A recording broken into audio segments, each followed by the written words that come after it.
Assalamualaikum warahmatullahi wabarakatuh.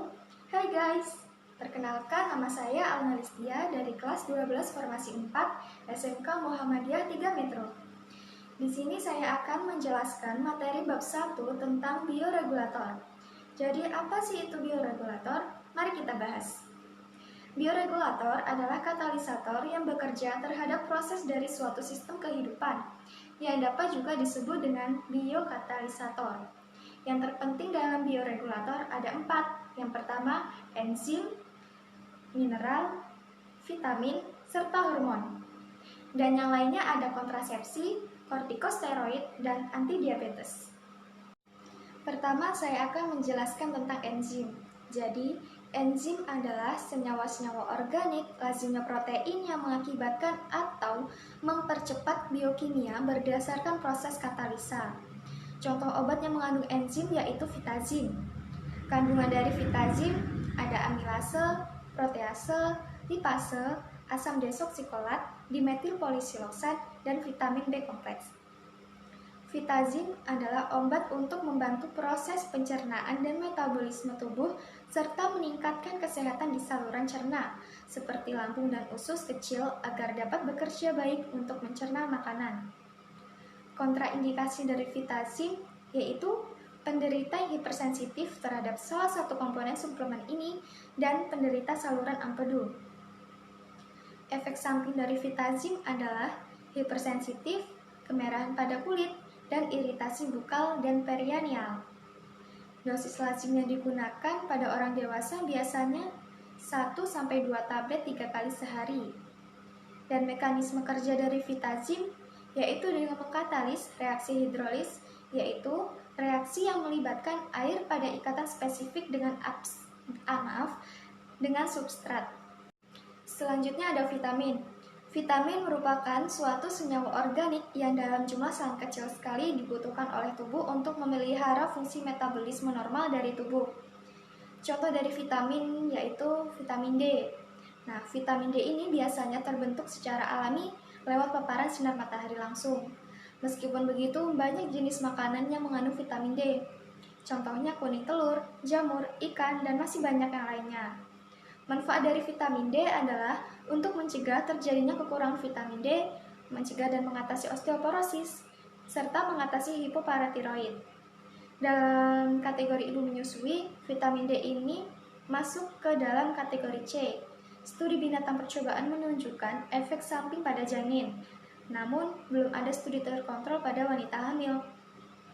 Obat boleh digunakan jika besarnya manfaat yang diharapkan melebihi besarnya resiko terhadap janin.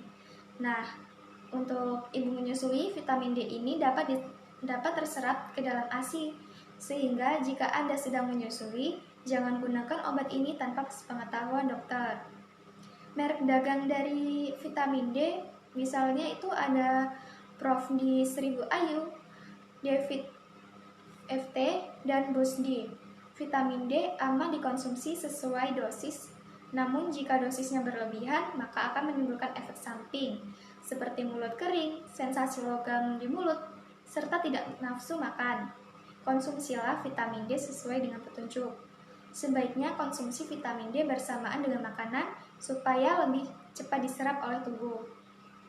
Kontraindikasi dari vitamin D yaitu hiperkalsemia, sindroma malabsorpsi, dan gangguan fungsi ginjal. Mekanisme kerja vitamin D di dalam tubuh bermanfaat untuk membentuk struktur tulang dan gigi yang kuat.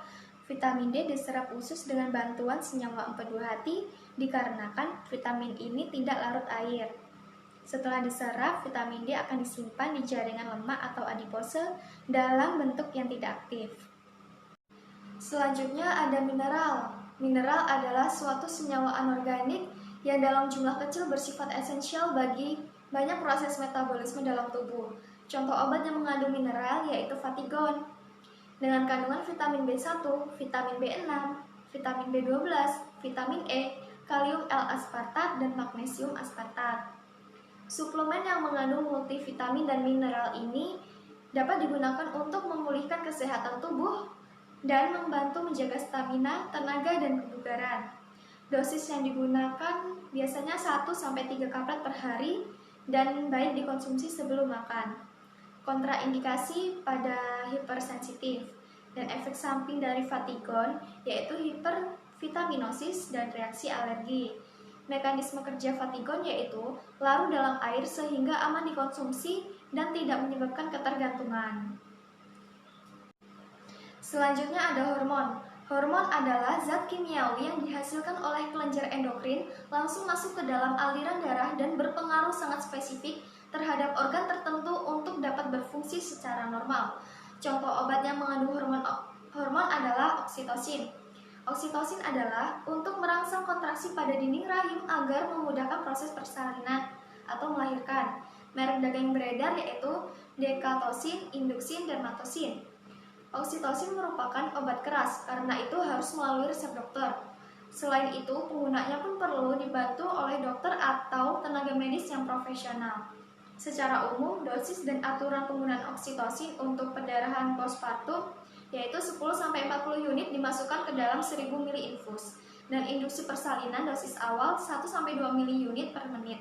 Bisa ditingkatkan dengan interval minimal 30 menit. Sampai kontraksi tercapai 3-4 kali dalam 10 menit. Dosis maksimalnya tidak melebihi 32 ml unit per menit dan jangan lebih dari 5 unit dalam satu hari. Kontraindikasi, hindari penggunaan obat pada kondisi riwayat operasi sesar atau operasi rahim lainnya, rahim pecah, persalinan pervaginaan, gawat janin, dan preeklamsia berat. Efek samping dari oksitosin yaitu penyakit kuning, gangguan irama jantung, bradikardia, dan masalah pada sistem saraf pusat, kejang, mual, dan muntah. Obat ini bekerja sebagai uterotonika dengan cara menstimulasi kontraksi ritmik miometrium farmakodinamik. Oksitosin sama dengan hormon oksitosin yang diproduksi secara natural oleh lobus posterior pituitary. Selanjutnya ada antidiabetes. Antidiabetes adalah obat untuk menurunkan kadar gula darah akibat kekurangan hormon insulin. Contoh obatnya yaitu metformin, dan merek dagang yang beredar ada Benofovin, Gliformin, dan Nevox. Metformin ini dapat mengontrol dan menurunkan kadar gula darah pada penderita diabetes tipe 2. Metformin termasuk ke dalam obat antidiabetes golongan biguanida. Penggunaan obat ini harus dengan sesuai petunjuk dokter. Dosis awal 2 kali 500 mg, dosis dapat ditingkatkan sesuai dengan respon pasien. Dosis maksimal 3000 mg per hari dan 3 dosis terbagi. Obat ini tidak boleh diberikan kepada pasien dengan kondisi penyakit ginjal dengan kadar kreatin serum lebih dari 1,5 mg dan lebih dari 1,4 mg. Infak miokard akut, septikemia, gagal jantung kongestif, penyakit hati kronik, asidosis metabolik akut, dan wanita hamil dan atau menyusui. Efek samping dari metformin yaitu gangguan saluran cerna, anoreksia, mual, muntah, dan diare. Metformin bekerja dengan meningkatkan efektivitas tubuh dalam menggunakan insulin untuk menekan peningkatan kadar gula darah. Pembahasan selanjutnya adalah kontrasepsi. Kontrasepsi adalah obat untuk menekan angka kelahiran dan padatnya penduduk.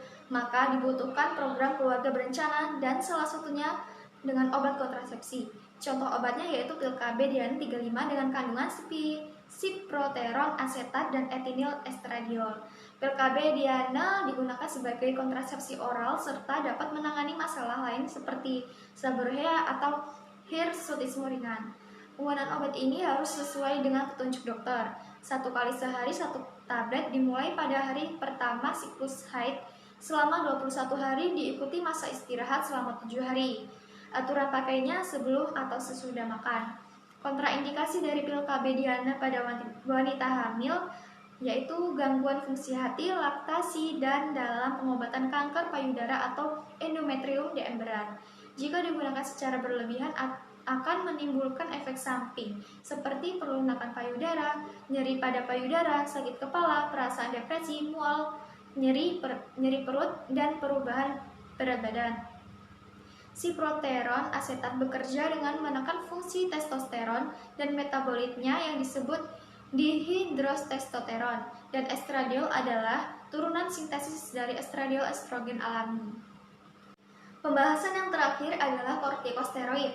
Kortikosteroid adalah obat yang mengandung hormon steroid untuk menambah hormon steroid dalam tubuh bila diperlukan dan meredakan peradangan atau inflamasi serta menekan kerja sistem kekebalan tubuh yang berlebihan.